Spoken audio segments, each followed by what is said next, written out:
It looks like it's jumping through some hoops. Trying to do the handshakes.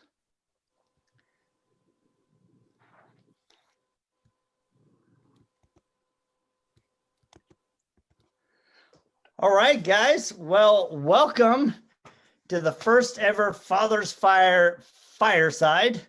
My name's Jody Cedric, and I host a podcast called FathersFyre. I'm also the host of, I have a group called FathersFyre, where I help men strive and work through the challenges that they have of being a father. And we try to have an open forum where we can have a great discussion about how we can become better men, better fathers, and ultimately better husbands and affect our communities for good. So I've gathered some phenomenal gentlemen in my circles that I thought it would be a great opportunity, given what has happened over the last 6 days, to have a discussion about how we as fathers are helping our children through the difficult questions that are confronting all of us as we face what my daughter has termed 2020 Jumanji. she says that it's like every time I turn around, it's like something else. It started out with COVID. Now it's, the murder of George Floyd, and now the looting and the chaos going on. And she goes, it's an ongoing Jumanji game. What's coming up next? So I'm really, really excited. So I'd like to introduce you to my guests, and we'll just do them one at a time. I'd like to introduce them and then have them tell you a little bit about their family. So we're going to start off with Damon Rich in the upper left-hand corner. Damon, would you like to introduce yourself? Absolutely. My name is Damon Rich, and I am been married for 21 years, have 3 kids.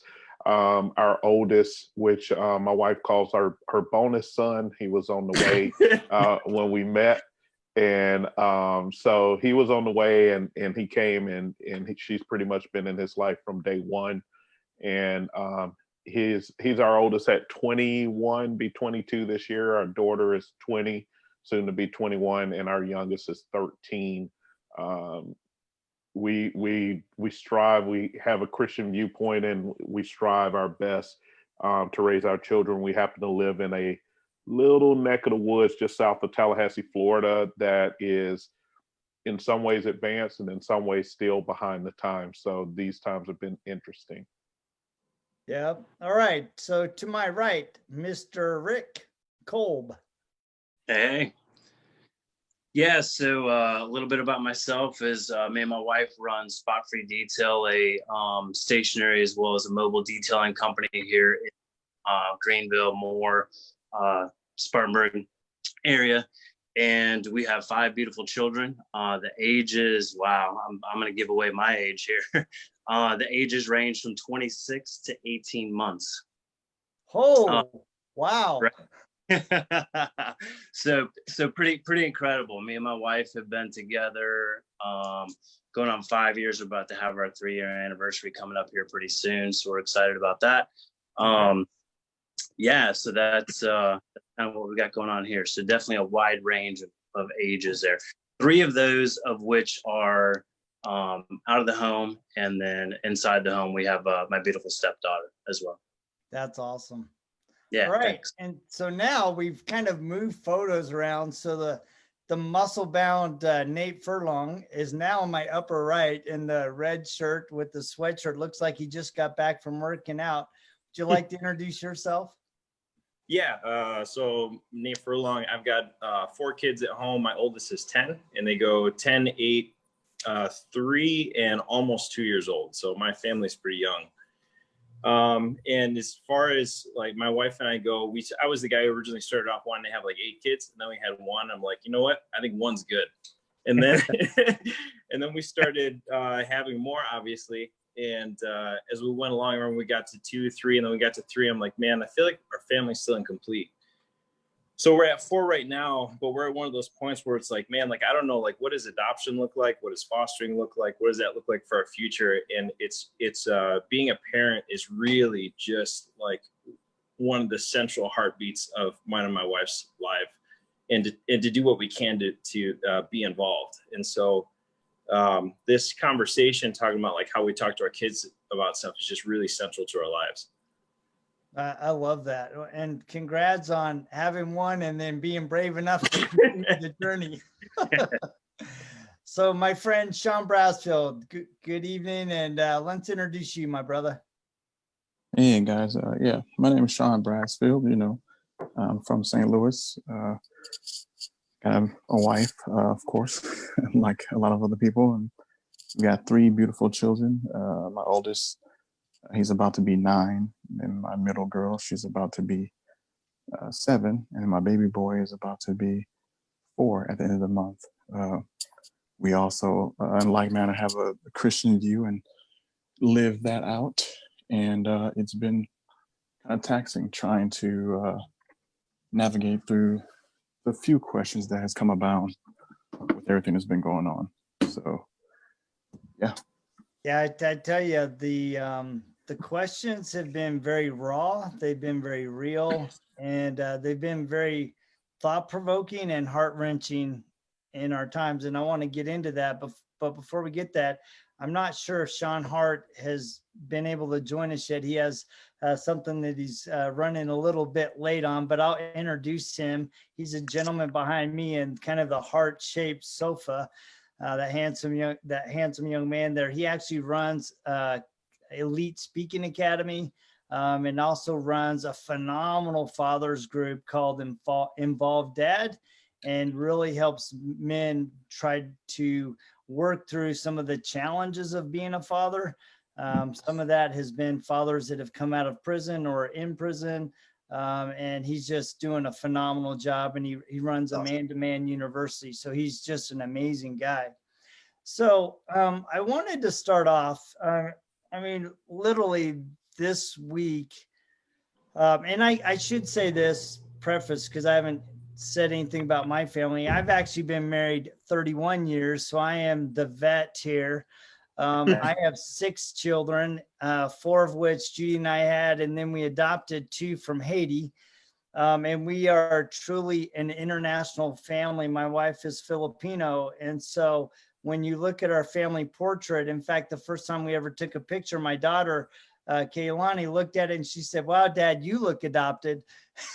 And so there's a lot of humor, a lot of fun in our family. But, you know, the last 6 days, 4 to 6 days, there's been a lot of sorrow and there's been a lot of challenging questions. So let me ask you first, guys, how are you honestly talking to your children about this? And because it is extremely raw. I mean, we literally witnessed the murder of George Floyd on social media all over. I mean, and I think that's what has been just mind boggling, is that we watched it and just the callous abuse of power.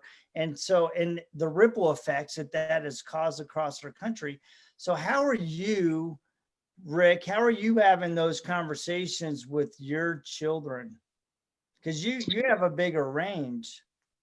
Yeah, I'll just be honest, the 3 that are out of the house, the oldest 3, there's not a lot of conversation there with them. I think they've kind of have formulated their own kind of opinions because they are out of the house.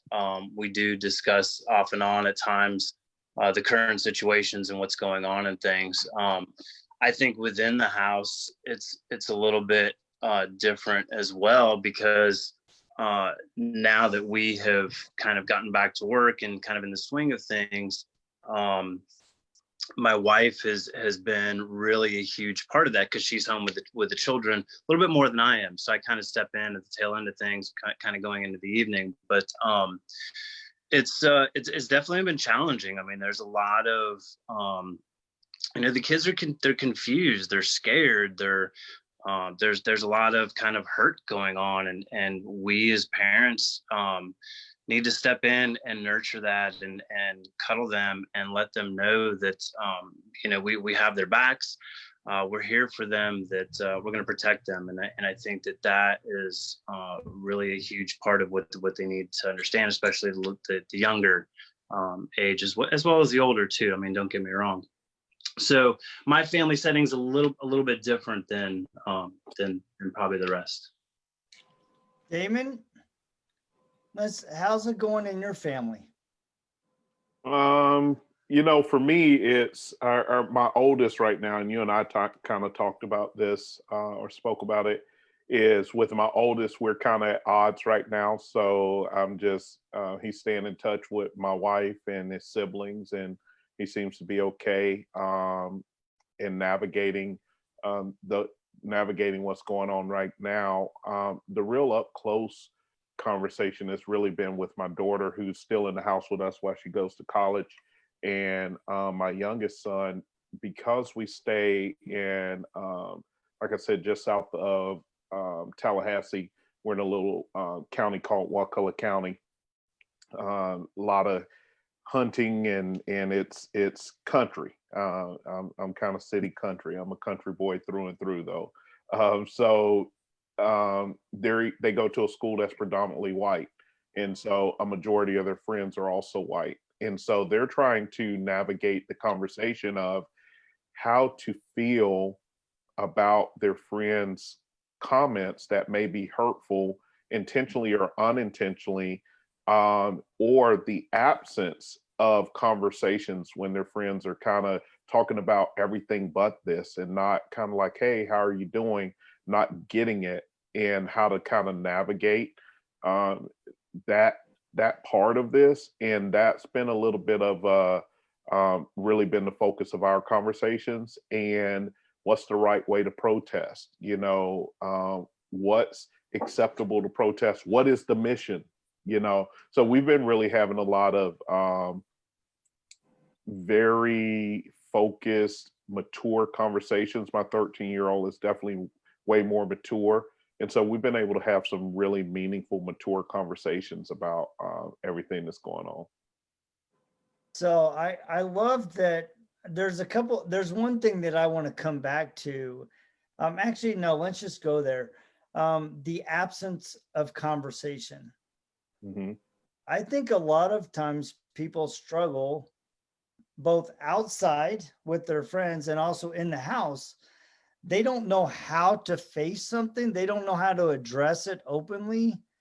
Mm-hmm. And they're not sure how to share what's really on their heart. So how do we help people bridge that gap of that absence that is so needed for us to have that dialogue so that we can grow?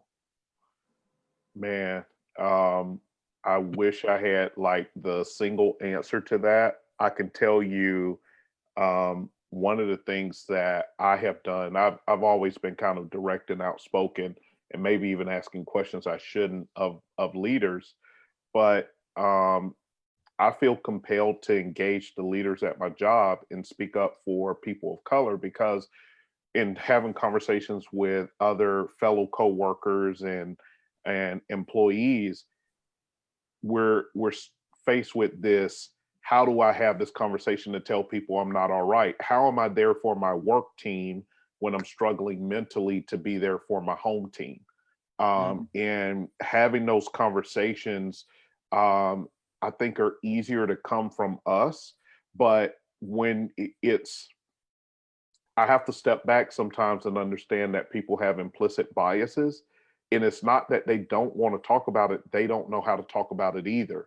So, but the best way to start the conversation is just throw it out there, and you see what happens, and you see how people respond. And you have to do it with patience, and lower your expectation levels to how people will respond. And so that's been the thing, is because as we're guiding our children, we're also struggling with, I'm wrestling with some of the same questions they may have. I have a circle of husbands that we have a little group called Husbands Chat No Chaser. And we've talked about, is it right to cut people off on Facebook, or should I at least attempt to educate and then cut them off? So it's like, how do we have this conversation? And the kids have the same question. So that's kind of been our thing, is just like, throw it out there, have it. You can't have a paralysis by analysis. Yeah. All right, we're going to go to Nate, man. I know you have younger kids, but how are you? Because maybe you're not at the point where you're talking to your kids about it, but how are you having the conversation if you're not? How are you having the conversation with your wife? Well, so first off, I want to say that I think one of the reasons that I want to participate in the call in the first place is to hear other dads from both sides of the coin that are talking about this. So like Damon, something you just said right now, it wasn't even on my mind. Like it wasn't even on my mind to think about that my kids at the age that they're at, that the absence of conversation could be something that's affecting even their friends. Because my stance on things, so like in my situation, like I grew up in Detroit and I was the minority in my neighborhood. And so for me, I don't have a tendency to see some of the divides like other people do. And so the stance that I've taken with my children is to make sure that they value people, period, wherever they at, whatever they look like, whatever they sound like. And then I make sure we keep a really constantly open dialogue between my kids where I'm constantly asking them like, hey, is anything on your mind? Like what's going on? We hang out all the time. Like I'll take note of other people as they've been growing. You know, my oldest is 10. So I've taken note of what other kids in their class look different from them. And then I'll say, hey, what'd you think about Abraham? What'd you guys do today? And I ask questions about stuff just to see if there's a trigger that's happening where there's something starting to go different in their mind other than this is another human being that I need to love. And so in this, I mean, with my kids being 10, like you just said, like I'm in the context of this conversation, I'm asking them questions about certain ones of their friends, like, hey, how is so-and-so doing today? I mean, this was obviously pre-pandemic stuff, but Right. but how are your friends doing? How are they going? What's going on? And then making sure that we keep those conversations open for if they say, hey, like he was down a little bit, how do we guide him into that conversation to be able to dig a little bit deeper, and how can he help to be a supporting force in his friend's life, wherever they're at.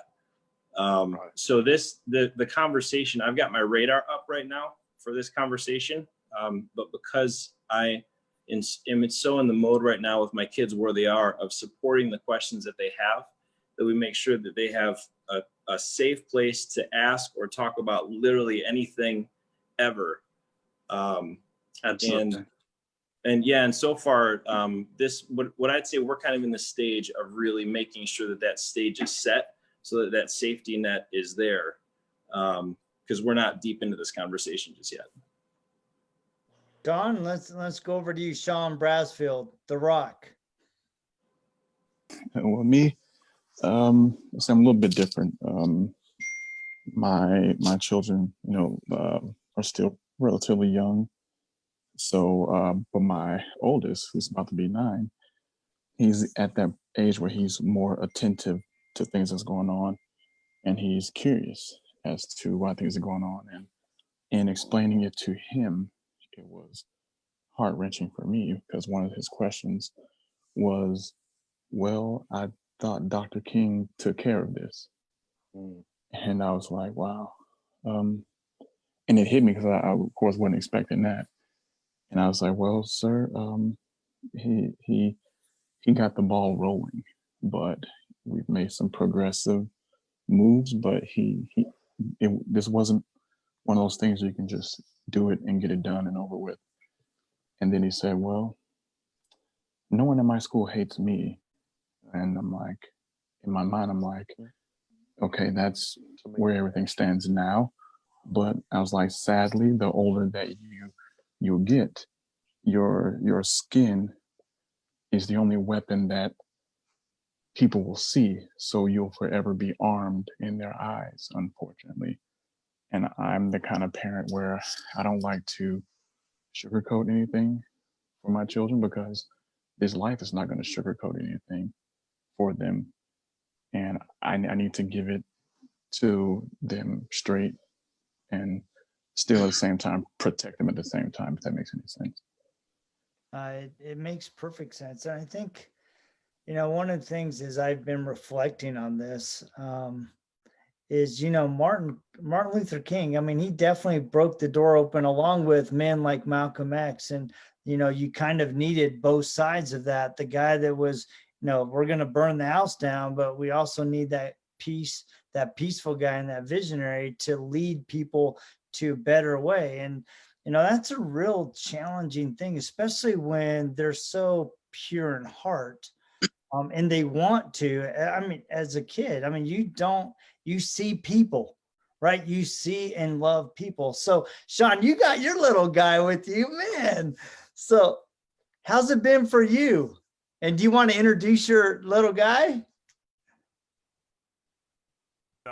Levi. Yeah, I'm here in my office and he comes downstairs. I'm like, man, just be quiet. So yeah, Levi, we're glad to have you. I know this was a men's talk, but you know, I couldn't hide. I'm like, I'm going in the basement, but yeah. You know what? He's a little man in training, man. He's walking in dad's footsteps and he's soaking it in right now, and he's gonna emulate you. Yeah. So no, yeah. For me, I'm in a lot better space today, right? I'm in a lot better space today. Me, the way I process stuff, I have to talk about it. That hasn't always been an option for me. You know, I would always shut down or, you know, just go into isolation. But I'll be honest, man, my wife took me through some boot camps and training. Like, you're gonna talk, you know. So I had to learn how to communicate, man, and express myself. And honestly, man, that has helped me to create platforms and talk to my children about it, because I'm teaching them how to talk about it, right? You know, giving them a safe space to just, you know, you can say whatever you want, you know, but just we have to monitor how we behave and react, right? I need you to get it out. So my kids and I, we've talked about it, and I had to talk to my daughter, like, yo, fall back off of social media. You watching too much of it. This can lead to PTSD, can lead to, you know, so much trauma that you're not realizing it. So I'm like, yo, we gonna have to fall back, you know. So, you know, one of the things that she said to me the other day, when this was going on, when I broke down a little bit, she was just like, Dad, I never told you this, but, you know, I'm afraid when you leave the house, you know, without us, you know, that type of thing. And I'm like, man, I never knew that, you know, but we talked about it, right? And my thing is, I'm the parent, but I don't want to make you think the way I think. I pose a lot of questions for them to come to their realization about it. I want to guide them, you know, to make sure what they're doing is making rational thought processes. Like I was on the phone with my nephew, like I told you guys.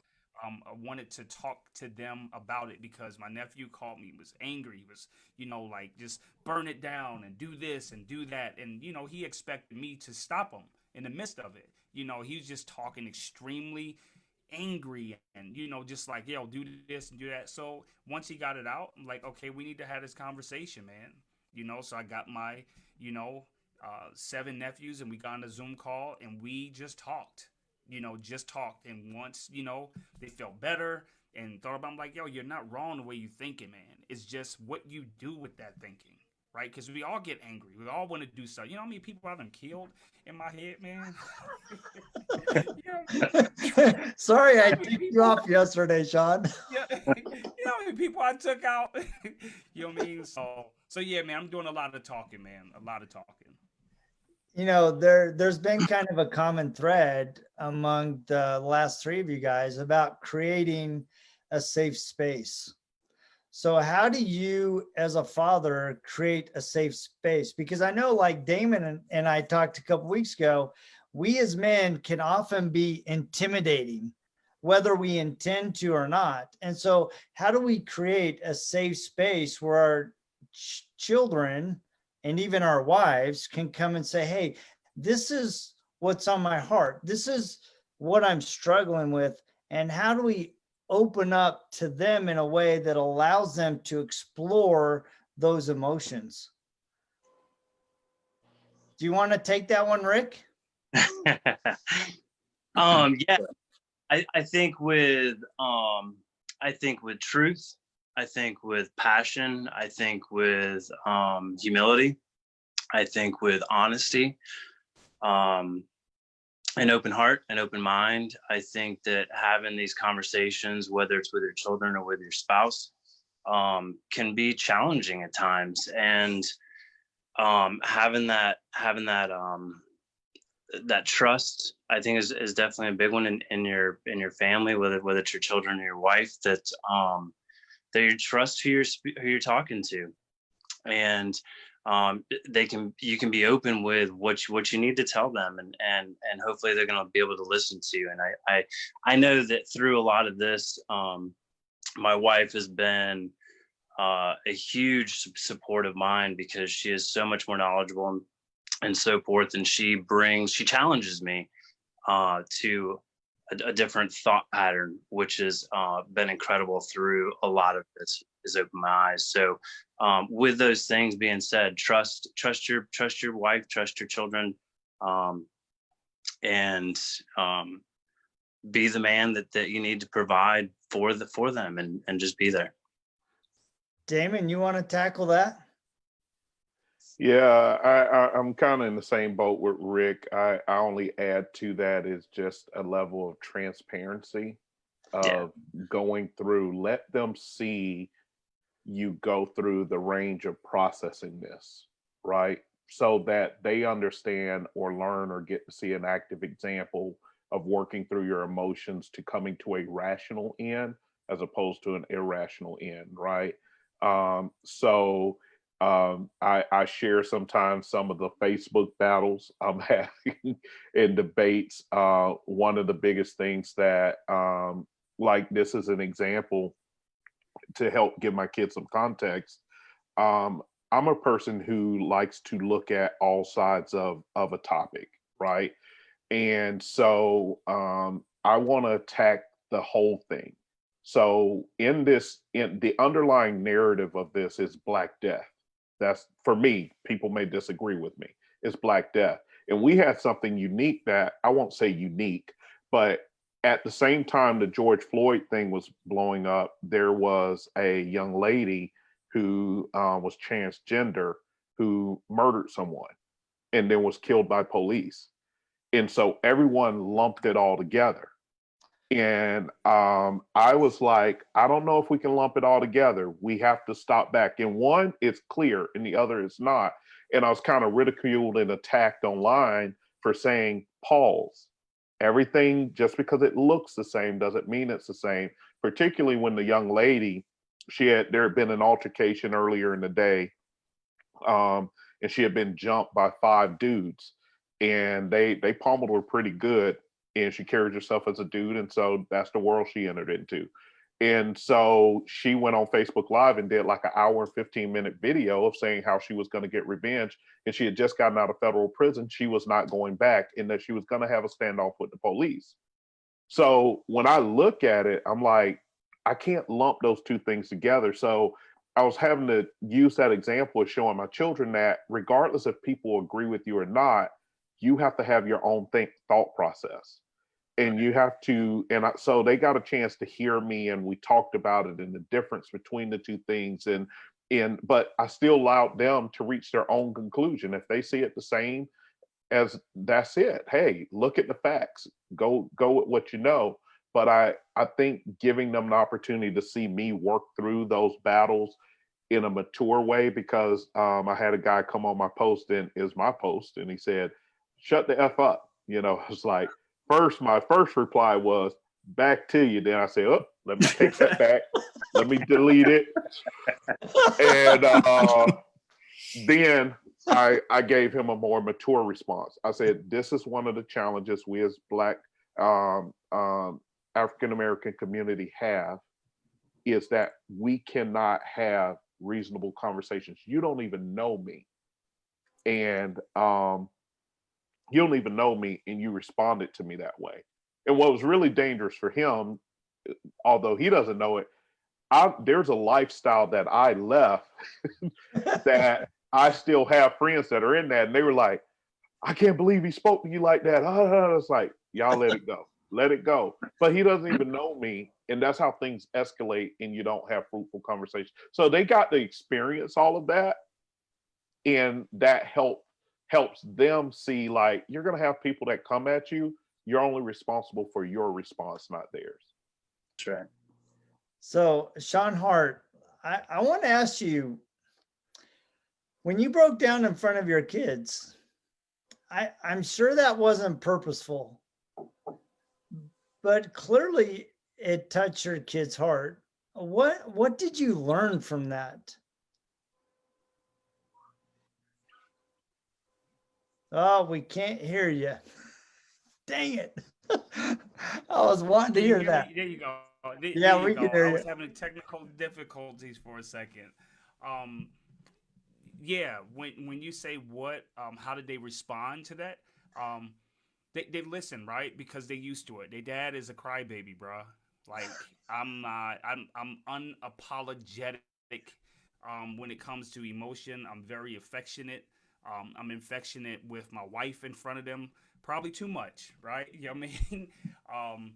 So they are used to that. You know, that was just a moment where they didn't ever experience that side relating to something like this, right? This their first time ever experiencing something like this at this level.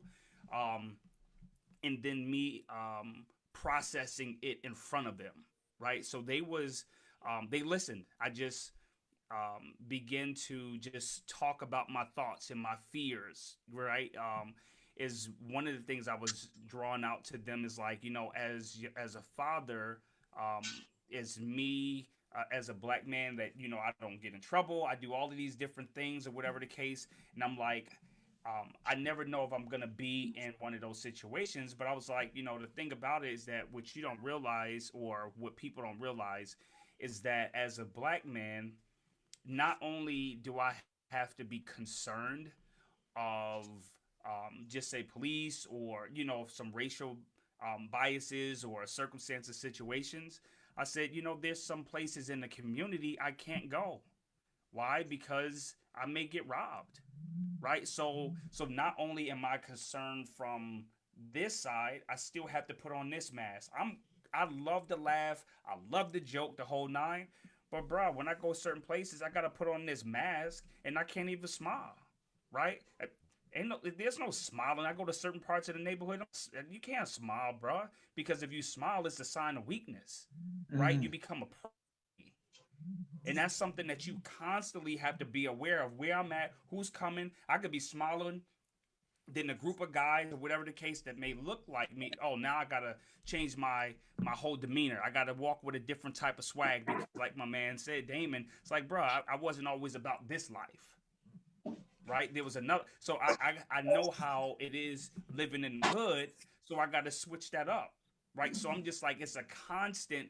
Put a mask on, take the mask off. Put the mask on, take the mask off. So I'm like, at that point when that happened, it was at the breaking point, man. Just like, yo, I'm tired, man. Like, yo, why can't I just be me? Like, why can't I just be me? I can be me in my crib. I could be me around certain people. But like outside, it's like, yo, I gotta perform. I gotta perform for my people. And then now I gotta perform for them. Like, yo, it's just too much. So I just begin to unpack and unlayer those things so they could see some of the things that they dad deal with. And then I processed it with them, right? And I'm like, yo, I can't throw in the towel. I'm going to keep on pounding the pavement. It is what it is. But I just wanted them to know why I do what I do and why I do it and how I do it, so they can get some context. I love the utter transparency, because I think a lot of times we as dad, we try to shoulder everything and protect our kids from everything, instead of showing the vulnerable side, the side that is really hurting in our heart. And we don't share with them like you did, of not only your anger, your frustration, your disappointment, you're just like, how do I juggle it all every single day and be me? And, you know, work through that with them. And because I think a lot of times when kids come to us with difficult problems, we hear the question and we jump to the answer, instead of allowing them to explore the feelings of their heart, so that we can get to the true root of the problem, because a lot of times their question isn't the real problem. It's just at the 35,000 foot level. And as you're open and you create a safe space where they can explore that, and you're vulnerable with them, it allows you to get deeper down into the 1,000 foot level where you can allow them to process and grow through that. Sean, go ahead, Damon, and then we'll jump to Sean Brassfield. No, I just wanted to say, I think that's very important what you were just saying. Like one of the things I definitely teach in professional development, but I also try and teach with my kids is listen, whenever you bring a problem to the table, you bring one of two things, either a proposed solution, and then we can walk through your solution so I can see your thought process, or an admission that you don't have a solution so that I know where we're starting from. That way, if you bring one of those two things, either way, we're going to think through it so that I can see either where you're at and how you reach your solution, or the fact of why you thought there wasn't. So now I'm going to ask you questions to allow you to draw a solution out, as opposed to me just giving it to you, because that's the tool you're going to need. Yeah. Sean, how are you creating, Sean Brassfield, how are you creating a safe space for your kids? Well, my kids, they're still relatively young, and I've been kind of toying with and exploring the option since my oldest son, since he's so curious at this age and he's wanting to know like what's going on, to watch about 15-20 minutes of the news coverage on what's going on and explain to him and answer any kind of questions he may have. But with my wife being not only an educator in the school system, but just also the educator of the family, you know, she's like my sounding board, and she's like, you know, I run things by her, and she says, you know, she green lights certain things, and some things she's like, not right now. So I'm kind of, you know, at an impasse whether I will actually go that route with him. But with her, we just have this just open dialogue about everything, because she's the more hold things in kind of person, and I'm the more let's talk about it and discuss it. So I understand the importance of, you know, letting it out and talking about it and just creating an atmosphere, because we were just talking about it just yesterday, about, you know, our experiences, and she understands that we both have an experience in this country, but then I have an experience of my own being a Black male in this country, you know, and we just kind of give each other that space to if we need to vent, and after we vent, okay, let's try to get to a conclusion or a solution if there needs to be a solution. But if you just need to vent, just vent and have that vulnerability, you know. Nate, your turn, buddy. You caught me right in the middle of grabbing an extension cord. I knew you were going to do that. That's okay. Not a big deal. While you're doing that, superhero. No, I got it. I'm good. Okay, good. All right. So I was just going to say, I just mess up a lot. And, I feel like I've got a huge string of times when I miscommunicated with my children or overstepped in the wrong direction outside of what I want to do, or outside of the way that I want to respond to whatever they're bringing to me. And what I've brought to them over and over and over is this key thing that I'm like, guys, no matter what happens at any point in our lives, the thing that we have to keep open at all times is communication. Like, communication is the absolute most important part of this whole thing. And my 10-year-old and my 7-year-old have actually grasped it really well. And so what I do a lot is in scenarios like this, like, you know, we go out and I'm with them a lot. And so if we see something that confuses them or is that out of their norm, they'll ask me about that. They'll say, Dad, what's going on over there? And I'll say, well, what do you think? What do you feel about it? And they'll talk about it. I'm like, okay. And so I try my best to listen as much as I possibly can, and then speak less than I would normally tend to, because I'm a solutions driven guy. So I don't know if anybody else on this call is like that. I'm sure you are, but you know, you want to try to fix stuff. And I try to listen more than I talk. But then I've noticed that over the course of parenting that I think all of us have moments where our kids come to us with something and we react outside of the way that we want to react, or we respond outside of what is our ideal response. And my kids have actually, because I don't know if this is them or because we've worked so hard on this communication thing, but I can sense that something's wrong sometimes. And my kids have said before, well, I don't want to tell you this because I'm afraid you're going to be angry.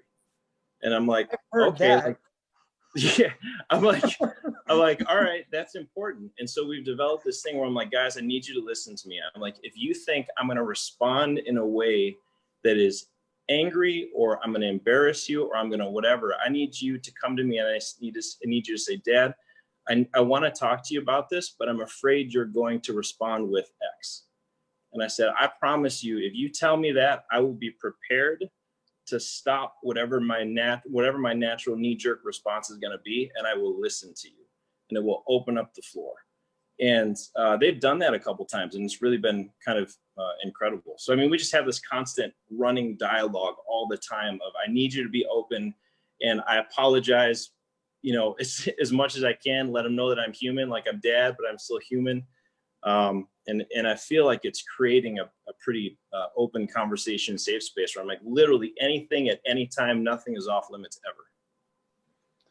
I love that. And those it kind of ties to what Sean was saying. I think a lot of times we wrestle when to talk to our children about an issue or a situation, when a lot of times what they need is they need to come to that maturity or that question themselves. And when they come to us with that question, then they're ready to explore the answer. And notice I didn't say hear the answer, I said explore the answer. And I think that's one of the challenges that we as men often have, is we don't allow our kids the space to explore. In fact, Damon's dad was really good about saying, you know what, you go figure it out and come back to me and I'll tell you what you did wrong.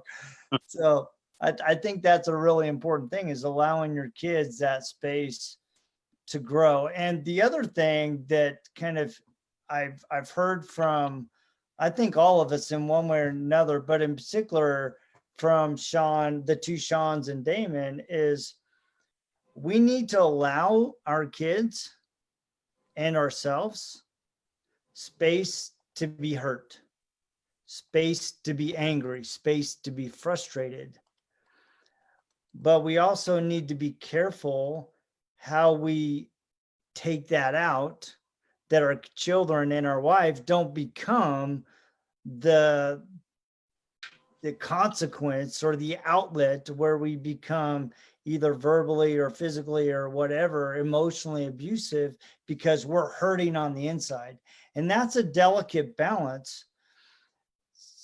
So how do you be the strength while you're trying to find the strength as you're wrestling with these deep, deep issues that you're struggling with? Man, who want to take that first? I left that one open because yeah. I figured somebody's going to have it in their heart, because that is a hard question. How do you be the strength while trying to find the strength for your kids and your wife and your family? Well, the reason I said who would take it first, because this operates around what my gifting is and what me and my wife do when it comes to marriage and thinking about family structure. And actually, Sean Hart kind of unlocked the key to it. And when he said that his wife doesn't allow him to kind of go back into that shell and withdraw, because our natural default for most men is to go in the cave. And the cave is not a problem. It's when you get stuck in the cave that becomes a problem. And you have to become aware when you are stuck in the cave, and you have to always allow your wife an entry point into the cave so that she can help draw you back out. It is her natural gifting to draw you back out of the cave. Our cave is where we process stuff. Our cave is also the place where we get ourselves in trouble if we stay too long. So I think that the real key to navigating through tough times is that you fostered entry points for your wife into the cave. Two, that you have a relationship with your wife that gives you a safe place to park your heart, which means that you can lay your head in her lap without fear of betrayal of your emotions. If you have those things built in peace times, you will naturally default to them in war times. Good. That's that's deep. Go ahead, Nate. I see Very- you. I see you unmuted, Nate. Go ahead, Nate. Go ahead, Nate. Let's go, I Nate. don't have anything to add to this one. I was just soking it in. So Like, man, I just gravitated toward the screen for a second there. I got sucked in. either one of you, Sean's or Rick, want to take a stab at that one? You What know, was- go ahead. No, I'm sorry. Go ahead. No, I was just gonna say, Damon. I mean, that was like spot on. I mean, I don't think it could have been expressed or said any better. So that was what I had to say. Sean Brassfield? No, I'm just saying that was like I second that. That was definitely spot on. As far as like being the strength while finding the strength. If I can add anything else onto that, which would be small but big, while I'm trying to be the strength, I'm leaning on the strength of my faith in God and letting Him supply me with what I need. Because even as men and fathers and husbands, we don't have all the answers, but we need the Lord to, I need the Lord to strengthen me while I'm waiting for the strength, or at least to comfort me while He's strengthening me, while He's giving me strength, because I know, I understand that He's my source of everything. And it's okay, like you were saying, to build that relationship to where you can park the car of your heart, with your spouse, and be in times of peace. So when times of war arise, everything is ready, and you're able to, flow and function. I love that, Sean. Thank you. Sean Hart, you want to take a stab? Yeah. I would say, again, man, my strength, like going through that whole process, is, man, I'm super transparent, man. Like, that's what helps me, right? Like I battled, for years with pornography and things of that nature, man. Like years ago, right? And I'm like, Lord, I don't want this. He like, yo, you don't want this? You sure you don't want this? I'm like, nah, I don't want this. This is my version, guys. No, I don't want this. He's like, all right, then go upstairs and tell your wife. I'm like, oh.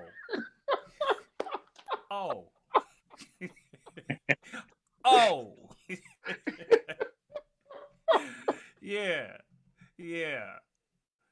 But I did. And her response was, let's pray. Right? So Wow. that empowered me, man.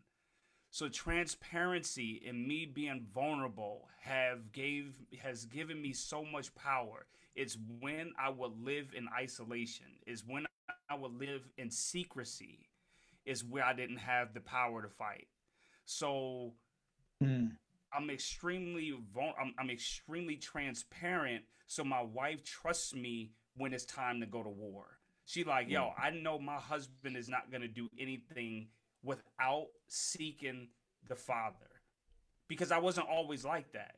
So it was through those battle scars where she like, oh, I don't have to worry about it, because I'm like, yo, if I tell you, like, we need to worry, then we need to worry, right? But otherwise, I'm like, yo, I don't have the answer, but I trust them. Let's keep on processing. So my biggest thing, man, guys, has always been my transparency and being you know, and including my wife in my processes, man, and me just always assessing where am I at, because I don't want to be a public success and a private failure, right? So I'm always assessing myself. I'm always assessing my work, man. Like, all right, bro, you need to do better. You need to do better. So my strength in the midst of all of that, man, is being transparent and being vulnerable.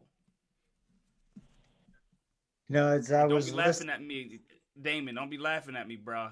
I Hey, think bro. I think if there's any laughing, it's because we all see that in ourselves. I mean, we're like, yeah, I can relate. Hey, And man. I it, know those cave moments. I know them cave moments, man. well, and I learned, you know, very young in our marriage. The second year of our marriage, hands down, was, well, other than this last year, 2019, prior to 2019, our second year of marriage was the most challenging year in our marriage. And in that year, I learned something very, very important that I've often counseled young couples in their marriage that are struggling in building a strong relationship.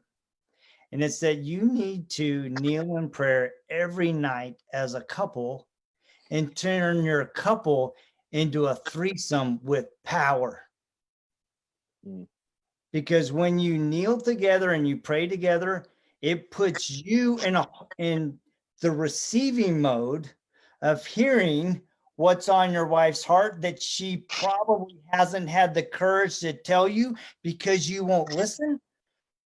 But if you have the humility to kneel side by side with her and you're willing to hear what is on her heart that she's pleading to the man upstairs for, it enables you to receive, and you then can be blessed by the Spirit to really grow together as a couple and as a threesome with power. Yeah. That is so important. One of the things we definitely teach couples, and as much as we teach it to couples, we struggle to do it, which is to embrace during prayer, heart to heart, while praying. And it's a very intimate moment with between you and your spouse. And the thing that I think that we forget also is to have that alone time, because we have to remember when we look at Genesis, there was a time where Adam only had time with God. And then when he was asleep, she had alone time with God. And then they both came together, but they both had alone time with him. Ooh. And that is important. So even if you pray together, if you don't take that time to have some alone time with him, there's a strength in it, because our union is supposed to be so tight that when you go into Genesis 5, you begin to understand that he was so intentional about us being one that when he named them both Adam. You just have to read Genesis 5 and you'll find out. He did not name her Eve. Adam named it, but God named them both Adam. And so that level of oneness does take like concentration. But as a husband, I have to be the first one willing to get off on the cross, no matter what. I got to be the first one to get on the cross. I got to know she's capable of nailing me there and still love her. You said something last You got an offering plate? Are you passing around an offering plate? Really, Sean? That's how you doing it, bro?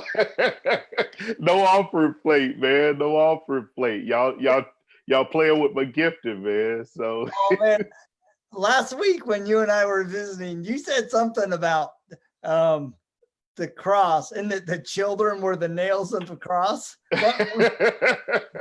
got to share that with these guys. Yeah. Marriage is the cross and the children are the nails.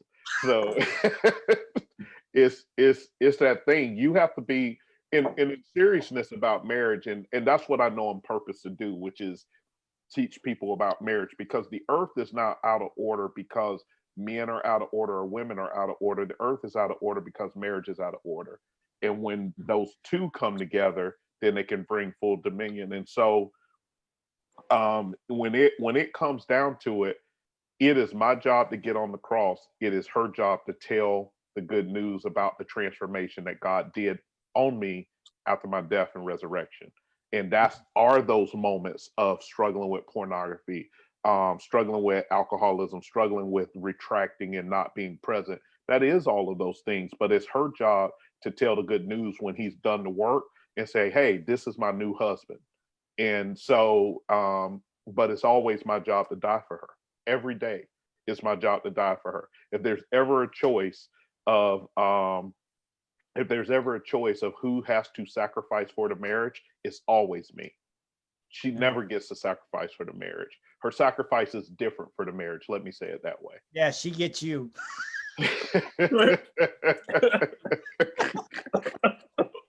Yeah, she got the hammer and the nails, man. She got the hammer and the nails, and I have to be aware of that. So, it happens, man. I'm sorry. I don't mean to go off on that tangent, but I think it's important, right? Because I wanted to invite you, man, because I trusted you. I trusted and some of you, I've only known you like a very short time.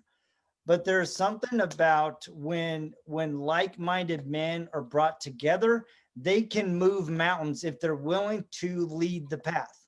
And so I know Sean is on a mission to help dads. Damon, you're working with men and families. Rick, you are setting the bar in your family. I've met with you and I've met your wife via Facebook, and I love her spunk and her fire. Sean Hart, he is touching the hearts of urban young men and really trying to change the trajectory. And Nate, you're just in the beginning of this journey with your kids being 10 and younger, but I already see your passion. Don't let Nate fool you. Don't let Nate fool you. Don't let Nate fool you. So I'm already seeing it in him, right? I scroll through all his Facebook and I'm seeing a man that is connected with his wife and he's connected with his children. And I think, that's the whole purpose of FathersFyre. I want men to realize that we need to be connected to our kids. We need to be able to be open with them. We need to be able to explore their emotions, and we need to be able to lead them to those things that are important to them. So, what, guys, we're at an hour. I mean, we could keep going. So if there is one final message that you would share today in helping your kids through the tragedy that is going on in our country, what is the one tip that you would tell fathers that they need to do? Sean Hart, let's go with you, and then you can bow, because I know you need to roll. Go home. That's what I would say. Go home. Go home. Go home. Go father your family. Go lead your family. Go home. I don't care what side of the coin you on. If you go home and do what you're supposed to do as a father, as the priest of your home, we move the needle. Go home. Wow, that's powerful. Damon, you want to go since you're speaking? Got it. I was waiting on Nate, man. I was waiting on Nate. Like, you guys are like, I'm looking at Nate and Sean B. Now I got to go work out and get rid of my winter insulation. Then I got to connect with Sean Hart to help me level up on some stuff I'm trying to do. So I'm gonna definitely be reaching out. And then Rick, I can't drive my car all the way there to get it detailed, but I'm sure I will pass through at some point and find you. But Sean really hit it. And my one nugget was, after you get home, be present. Because we have a tendency to be at home, and I know it is one of my greatest struggles, is to be present. Because my wife, she just said it to me over the weekend. She said, you've got to find a day to turn it all off. I need you to take a day off, and I need you to turn it all off. So be present. Nate, what would you share? Well, my spiritual father it tells me one thing all the time. Every time I ever come to him with a situation, he says one thing all the time. He says, every situation needs a man of peace. He says, be that man. And in peace, I think sometimes people get that peace signal confused, where peace doesn't mean that you sweep things under the rug. It doesn't mean that you just turn a blind eye to stuff. It means that in every scenario, there's a way to be able to interject what you know, who you are, the love of God, everything that you've got, and to point it and to be the person who points that scenario in a righteous path. And so whenever I talk to, I mean, especially my older two, even at 10 and 7, we have this conversation all the time, even in the little things with their friends. I'm like, dude, I know this stuff is happening. I know, there's all this stuff going around. How can you be a man of peace in the scenario? And what exactly does that mean? I needed to hear that one. I needed to hear that one. So, Sean B. Well, I would say that kind of similar to Sean Hart and one of the other brothers, I would say be the thermostat when you go home. Control the temperature and the atmosphere in your home. Everybody's looking to you, and they will reflect what. That's what I mean. I would say set the temperature in the atmosphere. If you are peaceful and level-headed about whatever's going on, they'll respond to that, and you'll get their comfort because you've set the atmosphere. I love that. All right, Rick, it's your turn. Wrap us up. Taking the blinders off and having compassion for everybody. Just really opening our hearts, opening our minds, and not being judgmental. Let's teach our children to not be judgmental and take the blinders off. Show compassion for one another and love. Well, man, I just want to thank you for the men you are. I want to thank you for the conversation. I guess my final word for tonight, at least, I would say you need to be all in. I mean, how far are you really willing to go for your kids? And sometimes your kids are going to stretch and they're going to push you to a distance you never thought capable of your heart. And what I've learned is that while love can be very challenging, it can be very hard, it can wrench the soul, but it can also transform you into the man God meant you to be, and it can transform your family into who your family was meant to be. So let's be all in and be willing to go the distance no matter what confronts us. Because right now we're walking through the firestorm all around us. But we, like Sean said, we need to be the temperature. We need to set the gauge.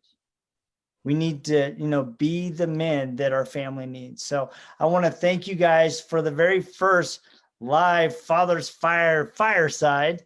And I appreciate you guys. And we will catch you guys next week. Please go enjoy a great time with your family. And thanks again for being my guests. And thank you for being the men that you are. No Thank you problem. for Thanks for having us. Thank you. You guys have a great evening. All right. Same.